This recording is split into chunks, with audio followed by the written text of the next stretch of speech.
आप कनाडा बगैर इंग्लिश, बगैर एक अच्छी खासी अमाउंट के कैसे जा सकते हैं? वहाँ जॉब हासिल करना कैसे मुमकिन है?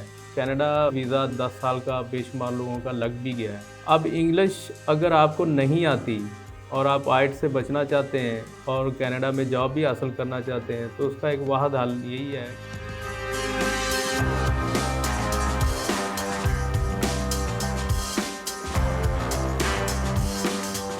बिस्मिल्लाहिर्रहमानिर्रहीम। दोस्तों, मैं हूं सईद एजाज गिलानी, उर्दू कनाडा के प्लेटफॉर्म से हाज़िर हैं। आज की हमारी वीडियो का टॉपिक है कि आप कनाडा बगैर इंग्लिश और बगैर एक अच्छी खासी अमाउंट के कैसे जा सकते हैं और वहाँ जॉब हासिल करना कैसे मुमकिन है।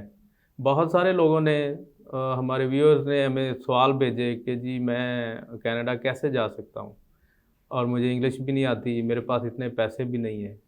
तो इसका वाहिद हल यही है कि आप कनाडा इस मामले में बड़ा जनरस है कि वो विज़िट वीज़ा दे देता है और आपकी पासपोर्ट एक्सपायरी के हिसाब से वीज़ा लगाते हैं, जो 10 साल का बेशुमार लोगों का लग भी गया है। अब इंग्लिश अगर आपको नहीं आती और आप आइल्ट्स से बचना चाहते हैं और कनाडा में जॉब भी हासिल करना चाहते हैं, तो उसका एक वाहिद हल यही है कि आपके पास विज़िट वीज़ा हो, आप वहाँ विज़िट करें, वहाँ जाएँ और वहाँ पे जो जॉब मार्केट है उसके अंदर फिर अपने कनेक्शन डेवलप करें, क्योंकि आपके पास एक स्टे का टाइम होता है, 6 महीने आप वहाँ रह सकते हैं। तो कनाडा की मार्केट का जो मेरा ज़ाती तजर्बा है, वहाँ हायरिंग फायरिंग चलती रहती है। तो कोई जॉब भी मुश्किल जॉब नहीं होती, बाज़ लोग खुद छोड़ देते हैं, बाज़ औक़ात आपको एम्प्लॉयर निकाल देता है या वो कहता है कि जी माज़रत कर लेता है कि मेरे पास जॉब नहीं है। तो इसलिए कोई भी अपॉर्चुनिटी किसी वक़्त भी मिल सकती है।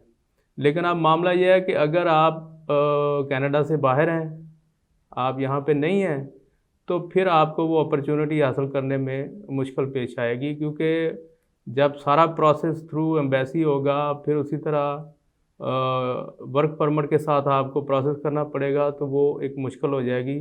उसमें इंग्लिश का भी फैक्टर आ जाता है, फिर आपको फंड्स भी शो करने पड़ेंगे। तो बेहतर ये है कि आप विज़िट वीज़े के लिए अपने अच्छे डॉक्यूमेंट और अच्छी एप्लीकेशन तैयार करके उसके लिए अप्लाई करें, तो उसमें ज़्यादा चांसेस हैं कि आपके पास जो स्किल है, जो तजर्बा है, जो आपको आपकी क्वालिफ़िकेशन है, वो आपको सपोर्ट करती है। अगर आप विज़िट वीज़े पे कनाडा हैं, आए हुए हैं, तो फिर आपकी जो कनेक्शंस हैं, नेटवर्किंग है या आपके जो रेफ़रेंसेस हैं, वो मैटर करते हैं। तो बहुत सारे लोगों ने ये भी आजकल चल रहा है कि जी वहाँ वर्क परमिट के लिए एक रेट चल रहा है, बहुत सारे पैसे हैं, ऐसी भी कोई बात नहीं है। बहुत सारे लालची लोग भी हैं, बहुत सारे अच्छे लोग भी हैं, लेकिन अगर आपकी क्वालिफ़िकेशन मैच कर जाती है या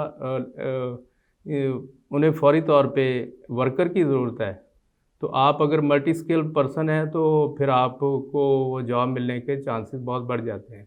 तो इसलिए हमारा मशवरा ये है कि अगर आपके पास सर्टेन इंग्लिश की स्किल नहीं है, लैंग्वेज स्किल नहीं है और आपके पास उस तरह के पैसे जिस तरह बताए जाते हैं कि जी 40,000 $50,000 बहुत सारे एजेंट इस तरह कहते हैं कि वहाँ वर्क परमिट के लिए, जॉब के लिए आपको चाहिए, तो उससे बाईपास करने का, बचने का एक बहुत आसान हल है कि आप वर्क परमिट्स की बजाय अपने विज़िट वीज़े पे फ़ोकस करें और किसी बंदे को कोई जाली डॉक्यूमेंट अपनी एप्लीकेशन के साथ ना लगाने दें। आपके पास प्रॉपर फंड्स होने चाहिए। इस बारे में हम आप पहले भी आपके लिए वीडियो कर चुके हैं कि विज़िट वीज़े के लिए कौन-कौन से आपको फंड चाहिए, कौन-कौन से डॉक्यूमेंट चाहिए। तो आप हमारा चैनल सब्सक्राइब कर लें और हमारी वीडियो देखते रहें और आपको इंशाल्लाह प्रॉपर गाइडेंस जो है इसमें मिल जाएगी। मिलते हैं एक नई वीडियो के साथ, तब तक अपना ख्याल रखें। अल्लाह हाफ़िज़।